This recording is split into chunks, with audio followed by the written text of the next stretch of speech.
It's time for homemaking through the holidays. Starting today and every Monday this month, I'm going to have easy December menu plan ideas for you. Many of the recipes I'll be showing you are already on my blog and will be appearing on my blog throughout the month as needed. But that's not all I've done. I have done a whole host of additional footwork for you, and I'll be telling you all about it in just a few moments, so stick around.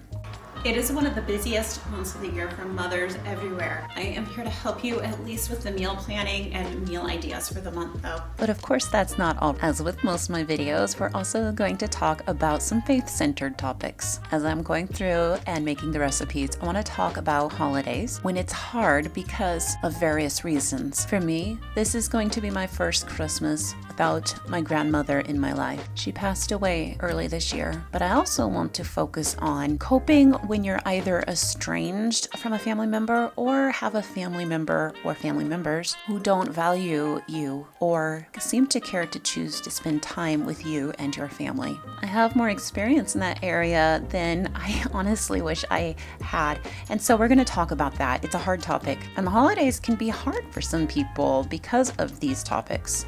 In this video, I'm going to be speaking specifically of estrangement and loss. And through this, my goal is to help you to transcend the sadness, anxiety, and negativity and have a peaceful season that you can enjoy with your family and glorify the Lord in.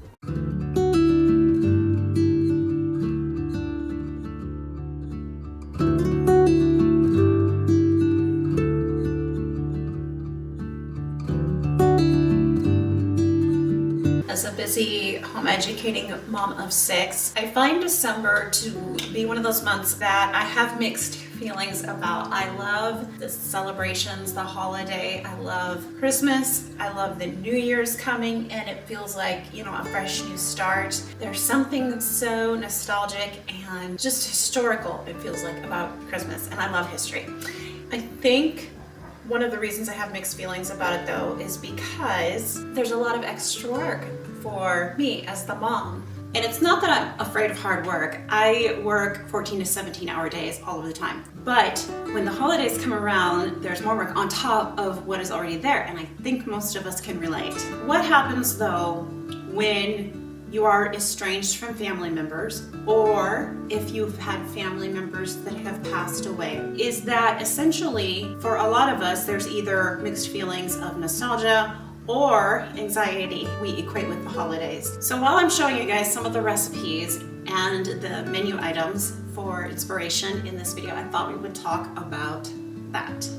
Let's talk about how do we make this a sacred, special time for ourselves and our families.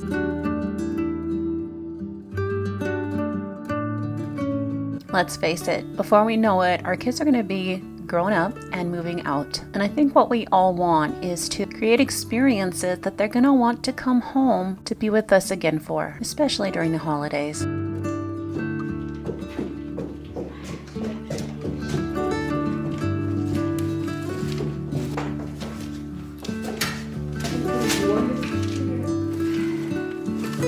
I do have chapters below this video, so you can skip around if you are here to hear the portion of this video about coping through estrangement. But we're going to start with my bacon breakfast casserole, my ham and potato casserole, my delicious cheesy toast bread, and a Snickerdoodle French toast casserole, as well as granola. Before I get too far into this video, I do want to tell you that right now in my shop and live now is a full menu plan package for the whole month, complete with shopping lists. I have even created a holiday menu plan that can be used for almost any holiday. I guess I wouldn't do it for summer holidays, but it will work for Thanksgiving, Christmas, New Year's, and even Easter if you want. I will link to it in the description box below. I am starting out the breakfast casseroles a couple days in advance because I need bread for them. So I'm making a big batch of bread. I'm doing 2 large French bread loaves. I'm going to bake these, and I want them to be day old when I cut into them for the casserole. So this is on a Friday I'm doing this, and Saturday is the day that I'm going to assemble the casseroles. We will eat them on Sunday. That is one thing I love about both of these dishes. You can make them a day or 2 in advance and keep them in the refrigerator. So they're perfect if you have a busy holiday day coming up, like if you're preparing a brunch for a family, or if you simply want to have the holiday morning open and free so you can enjoy yourself along with everybody else. I mentioned that I want these to be a day old. If you have bread that is getting older and you don't really want to eat it, it's too dried out to eat maybe, or dried out for anything else, maybe like 4, 5, 6 day old bread, this is the absolute perfect recipe for that. Another thing I love about this dish is that it only takes like 20 minutes to assemble. That's it. 20 minutes and you get a whole morning free from making breakfast essentially. Here are all the ingredients. You can use bacon, you can use turkey ham, you can use sausage, you can use a combination of the 3, or just whichever one you like. On this one, I'm just gonna do a simple bacon lattice over the top. Not really a lattice, I'm not that fancy. Okay, so we have eggs, we have bread, we have the bacon, mustard powder, milk, and salt, and a couple of cups of cheese. I like cheddar cheese.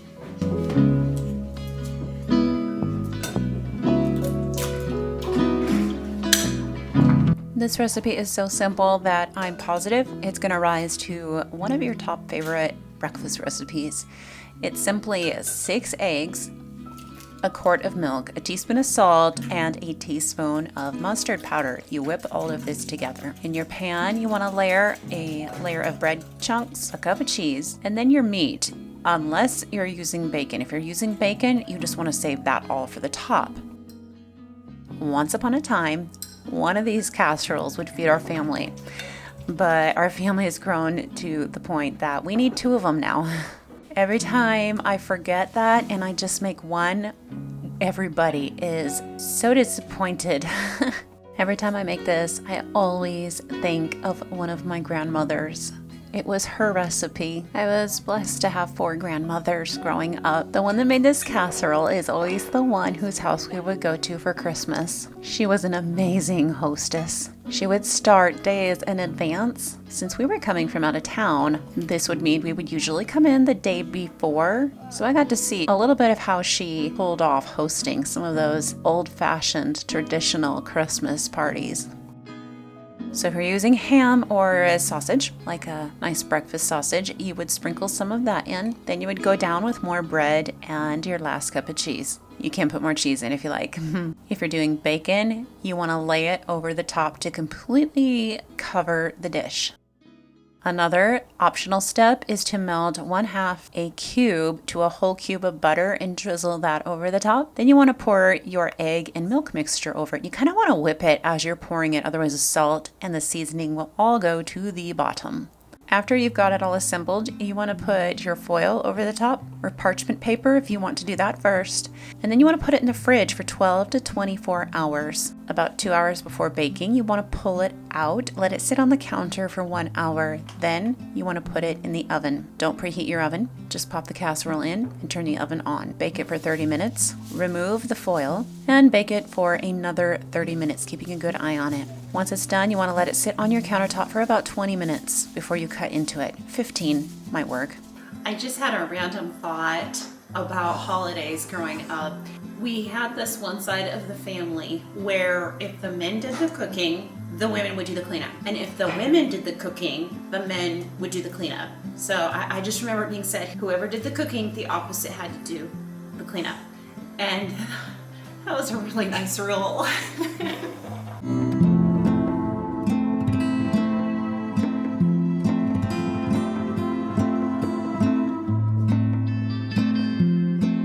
The next recipe is a Snickerdoodle French toast casserole, and it's made essentially the same. We just don't put salt in and we don't put the mustard powder in. Instead, we put in 1/2 a cup of sugar and a couple teaspoons of cinnamon. I like to use some freshly ground or grated nutmeg in this as well. Everything else is done exactly the same. Once again, this recipe, like the others, will be on the blog if it isn't there already. We even use sausage in this casserole, breakfast sausage. I think bacon would also be a great swap for the sausage too though. When this recipe is done, or when this casserole is done cooking, the way that we make it, a snickerdoodle, is we sprinkle some cinnamon sugar over the top. Oh, another thing that I forgot to mention though is that it does have some cream of tartar in it to give it that snickerdoodle kick. In this scene, I am freshly grinding some nutmeg. If you've never had freshly ground nutmeg, you're in for a treat. I used to think I hated nutmeg, and I do hate pre-ground nutmeg. It's just gross. Freshly ground nutmeg, on the other hand, is absolutely wonderful.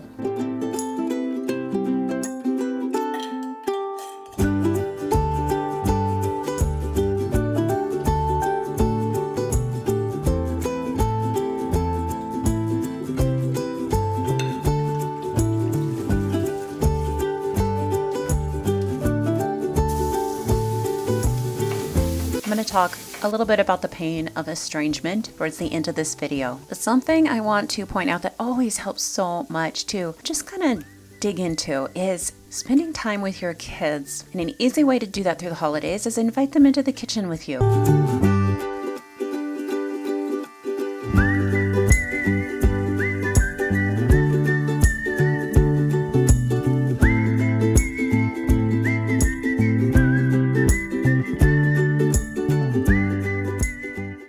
One time, I asked my husband what his goals were for raising his kids and like what he would consider success by the time they're grown. One of the things that he said was that he would consider it a success if he was the kind of person that his kids wanted to come home to see and wanted to be around when they're fully grown. I think that is something that is going to hit home to more than just me.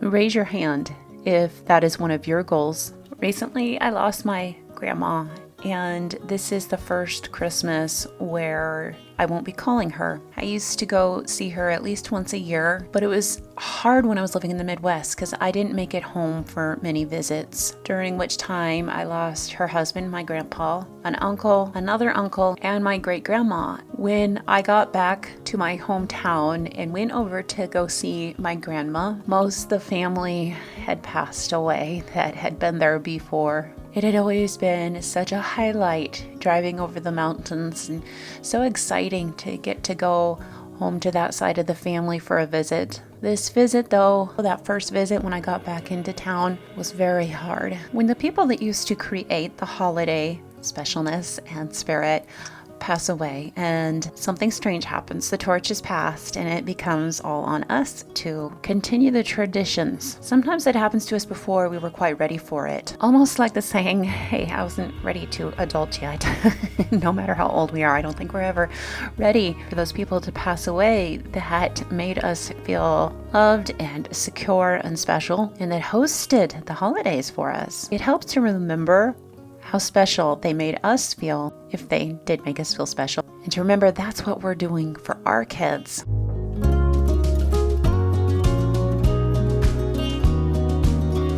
What if we also had a situation though where there were family members that did not make us feel special? Quite the opposite actually. We'll talk about that more in a minute, but I need to tell you what's happening in this scene. This is my absolutely amazing easy ham and cheese potatoes. It is very easy to make. It's only a few ingredients. We've got the potatoes sliced pretty thin, flour. I've got some ham here chopped up, diced, whatever, and potatoes, and a half a cube of melted butter. I've got some milk, probably going to need more of that, and I've got Parmesan cheese. This is pretty simple. All we do is we layer the potatoes in this pan. I slice these ones super duper thin. I used the Cuisinart to slice them, and I used the too thin setting, but I'm going to do it again that way. It was kind of a happy discovery. I used to chop these thicker, and you can. So if you chop them really thin, you don't have to make sure they're perfectly separated before you layer them in the pan. You can just put them in the pan just the way I did here. If you chop them thick, you only do one layer. And then 2 tablespoons of flour. I'm using gluten-free. 2 tablespoons of Parmesan cheese and about a teaspoon, or give or take, of seasoning. So I used a garlic and herb all-purpose seasoning. We like the Spice Island one from Costco. It was perfect. Now you're gonna notice in one of these dishes I use parchment paper. This dish sticks, and it sticks bad. the stoneware dish, it actually almost is like it cooks into the stoneware and becomes one with it. So I always use parchment paper, especially if I'm doing this in my stoneware dish. If you do it in a glass dish, that does work too. It's still a good idea to use the parchment paper though. I'm not using parchment paper in my cast iron skillet over here because the cast iron skillet is seasoned so well that I know I will be fine using it as is.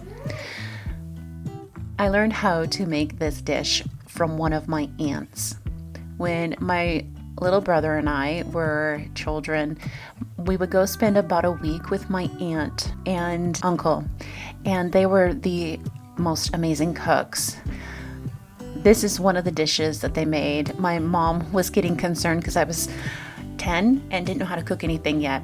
There's a long story as to why she was concerned. I think she was worried, like, if something ever happened to her, would I know how to cook? And of course I didn't. I was only like 10. So she asked my aunt, could you teach her how to make just something? And my aunt chose this dish. And I've been making it for all of these years. One of the tricks with this dish is you don't want to layer too many layers of potatoes. I found no more than 3. That's how my aunt taught me to make it. Through the years, I've experimented with 4, 5, 6 layers. It does not work. It is like it never gets cooked through if you do too many layers. So you only want 3 layers. If you're wanting to feed more people, just simply make more dishes. The milk over the top is the tricky part. I'm going to pour some milk over the top in a second here, and I have never once measured this. So this is the hard part because, you know, sometimes I have 1 or 2 less or more potatoes.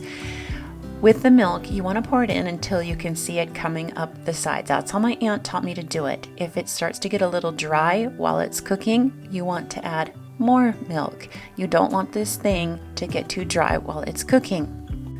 You also, of course, don't want it to be too soggy either.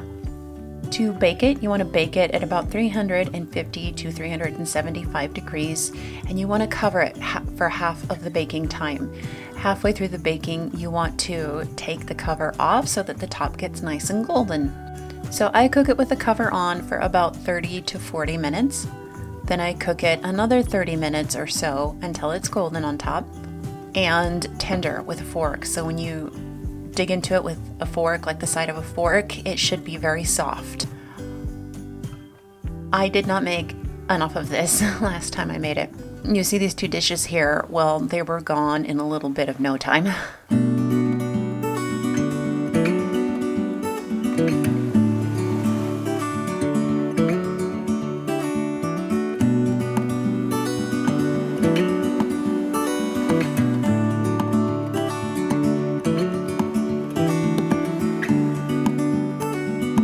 Next up, I have quick and easy cheese toast. This is great if you need a quick side dish and it's because you forgot to make one and you just need a little something that's really filling to go with whatever you made for dinner. This is kind of like an elevated garlic bread or French bread, I guess you could say. You can do this in parts. So basically half a part of cheddar cheese or any other kind of a cheese that you want to use. Half a part of Parmesan cheese. That one's not optional, you need that. And 1 part of mayonnaise. So I'm using half a cup of mayonnaise, 1/4 cup of cheddar cheese, and 1/4 cup of Parmesan cheese.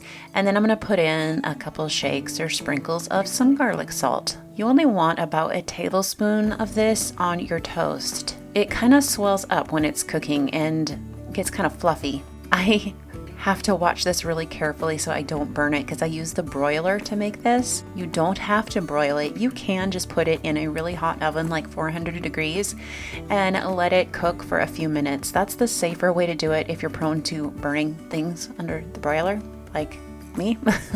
This can be made in advance and kept in the refrigerator until you're ready to toast the bread. This is a great thing to do with leftover bread too.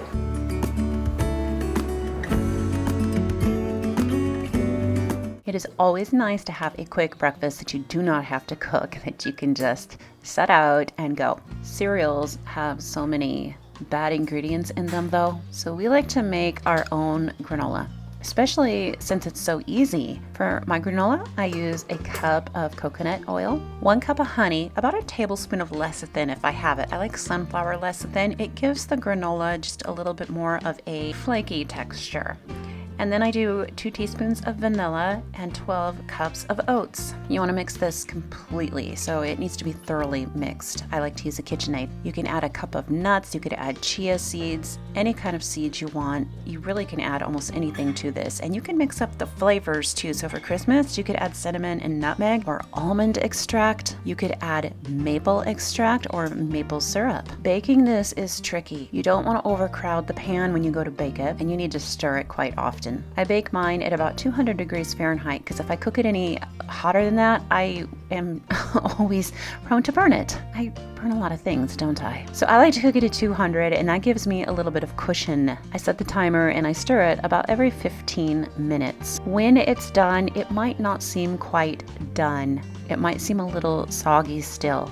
If you cook this until it seems dry and like granola, most likely it will be overdone and kind of burnt. So you want to pull it out when it still seems just a little bit moist still. Let it cool. If it is still moist when cooled, you can always pop it back in the oven and cook it a little bit longer.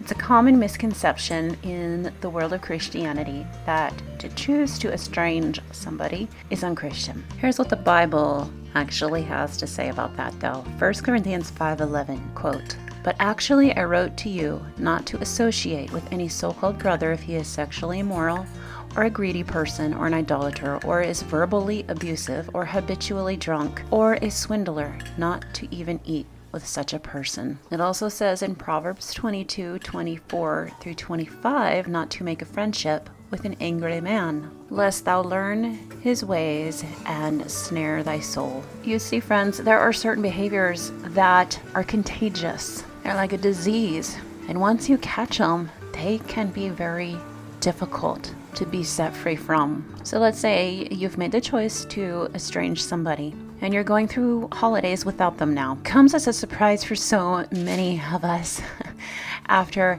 going through something like that to still feel pain. In other words, we start going through the holidays and we're surprised to feel that we miss that person. You see, when this happens, it's almost like grieving somebody. It's almost as if they died. They haven't, but they're still alive, which in some ways can be worse. When you're going through an estrangement, it isn't that the person died. They still live, they're still alive, but they don't love, not truly love. They don't have enough love to change, in other words, and that is so painful.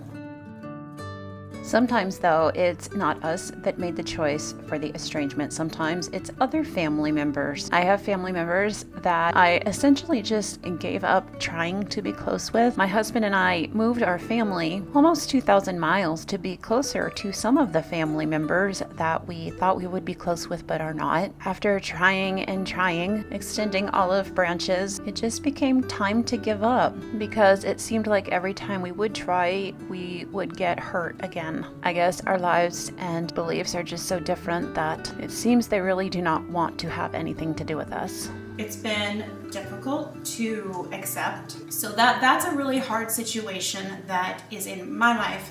I've also had other family members that I was once very, very close with that we became very not close anymore.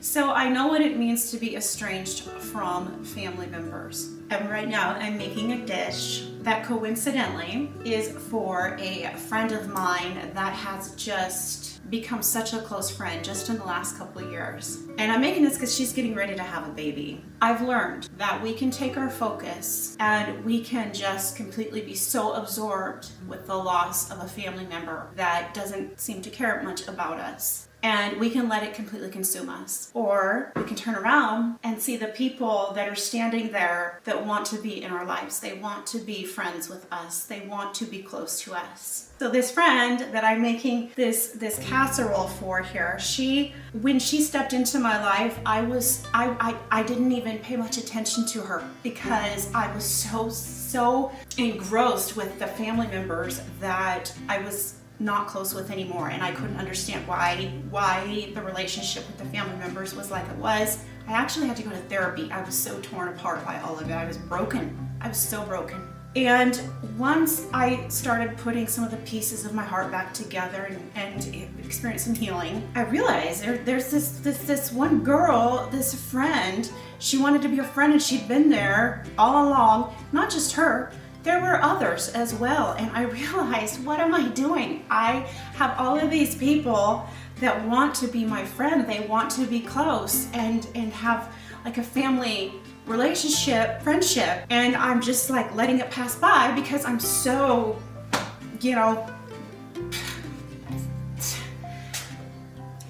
anyways. Once I started investing my time into the relationships God was putting here in my life, it's just been wonderful. And now I'm making this casserole. The best part is I'm gonna get to hold a little baby soon. I can't have any more of my own.